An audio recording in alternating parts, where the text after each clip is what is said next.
Hi everyone. Good evening students. In science part 2nd, that is the first chapter, heredity and evolution, अनुवंशिकता व उत्क्रांती. बघा विद्यार्थी मित्रांनो, यापूर्वी आपण पहिल्या लेक्चरला heredity and what is the role of hormones हे बघितलंय, बरोबर.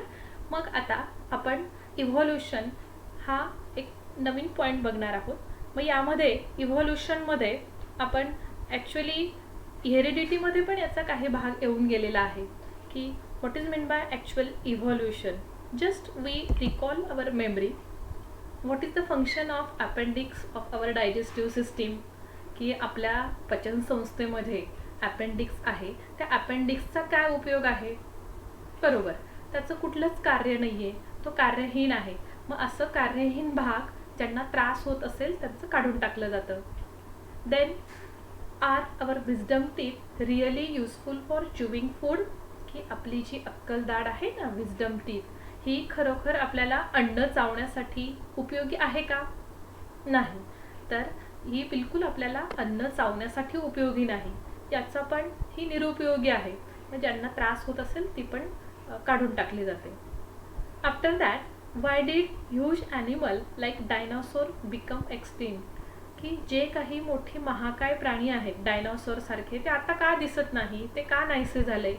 तर त्यांना जशी जशी फेवरेबल कंडिशन मिळत गेली तसे ते ॲडजस्ट त्यांना करता आलं नाही. हळूहळू ते नाहीसे झाले. किंवा असं एका सिद्धांतानुसार की त्यात म्हटलं आहे की एक मोठा धूमकेतू आला आणि त्याच्या हाहाकाराने हे डायनासोर नष्ट झाले, असा एक अंदाज मांडला जातो. Why are many species of animals and birds get extinct, की वेगवेगळ्या पक्ष्यांच्या काही जाती, प्राण्यांच्या काही जाती ह्या का नाहीशा होत चालल्या आहेत? तर आपण बघतो की आता पोल्युशन खूप वाढलं आहे, त्यानंतर वेगवेगळे वातावरणात बदल झाले, तर त्यामध्ये काही ॲनिमल्स आणि काही बर्ड्स हे त्यांच्या जाती ह्या नाहीशा होत चालल्या आहेत. मग हे सगळे हळूहळू हळूहळू बदल होत चालले. मग हा एक ग्रॅज्युअल चेंज होत चालला आहे ना. मग हेच यालाच आपण इव्हॉल्युशनच्या भागाकडे जातोय. So what is the actual evolution और what is the actual concept of evolution? We will discuss about that evolution by one of the simple diagram. एका छोट्याशा डायग्रामने आपण या ठिकाणी इव्हॉल्युशन म्हणजे काय समजून घेणार आहोत. Suppose this is the P1 generation, means parent generation. मग पॅरेंट जनरेशनमधून F1 जनरेशनकडे काही कॅरेक्टर, त्याला आपण ट्रेट्स पण म्हणू शकतो, ते येत असतात. आणि साईडला जे तिरपे बाण दिसतात ना, ते ॲक्वायर्ड कॅरेक्टर आहेत. म्हणजे आपोआप पहिल्या पॅरेंट्स जनरेशन करून पहिल्या फर्स्ट जनरेशनकडे काही गुणधर्म, काही कॅरेक्टर येत असतात. पुन्हा F1 जनरेशनकडून पुन्हा F2 जनरेशनकडे काही गुणधर्म येत असतात किंवा कॅरेक्टर येत असतात.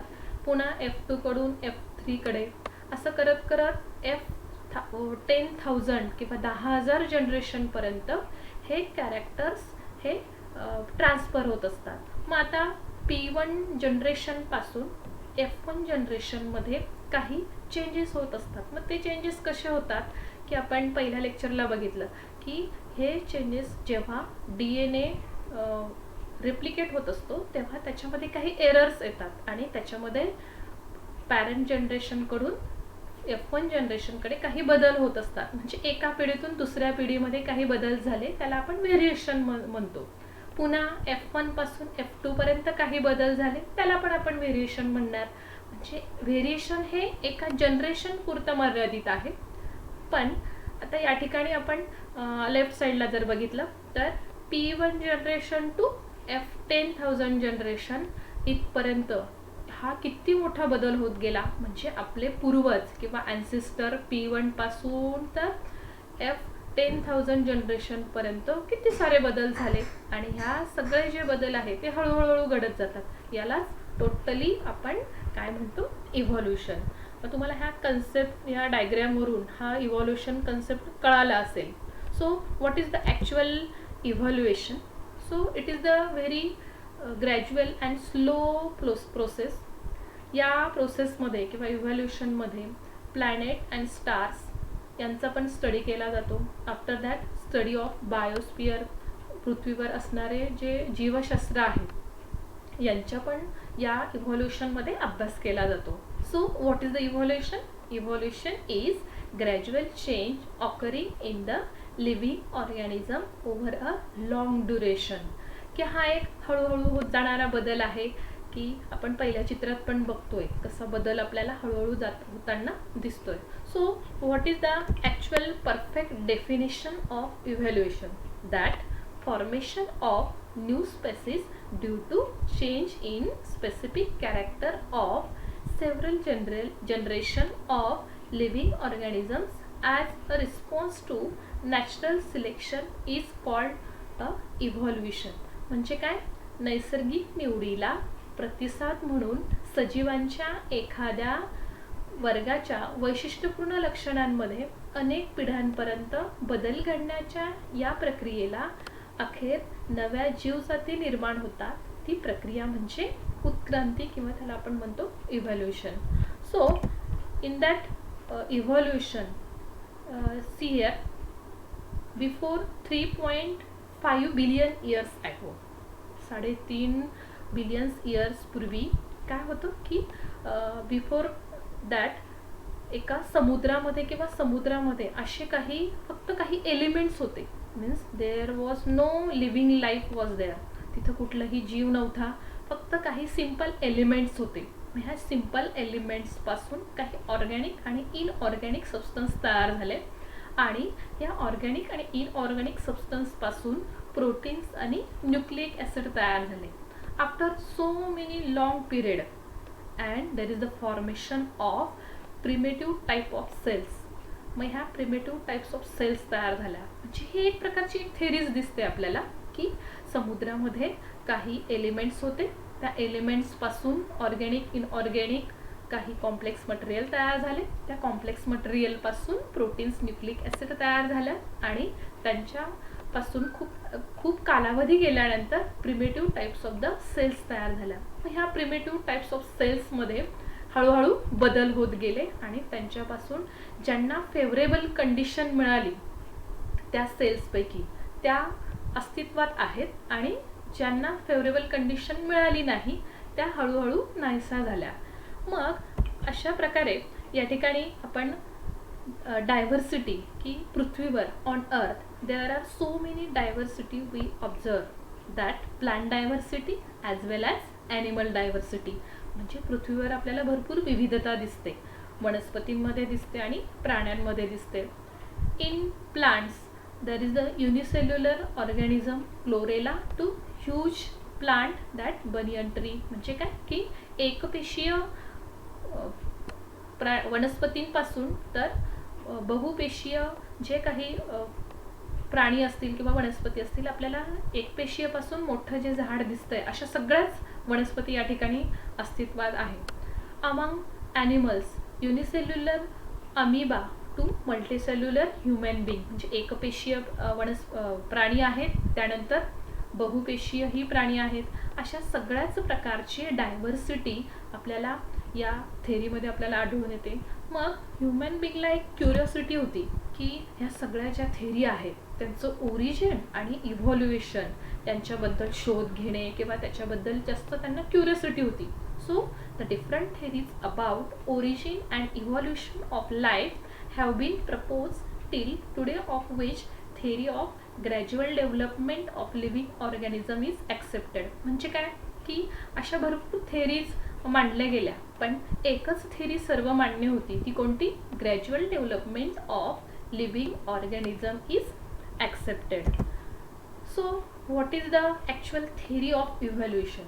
मग याचा एक सिद्धांत काय आहे की समुद्रामध्ये in ocean there is the first of all protoplasm is get form. म्हणजे समुद्रामध्ये आधी प्रोटोप्लाझ्मा तयार झाला. So what is the protoplasm? That cytoplasma and nucleus, they are get combined, there is the formation of protoplasma. After long period there is the from protoplasma unicellular organisms are get formed, large and more complex organism were get formed. आणि हा जो कालावधी आहे प्रोटोप्लाझ्मा तयार झाला, unicellular organism तयार झाले आणि त्याच्यापासून हा जो कालावधी आहे हा खूप जास्त होता. Duration of all this changes is at almost 300 crores years. हा कालावधी काही थोडाफार नव्हता, हा कालावधी फार मोठ्या प्रमाणात होता.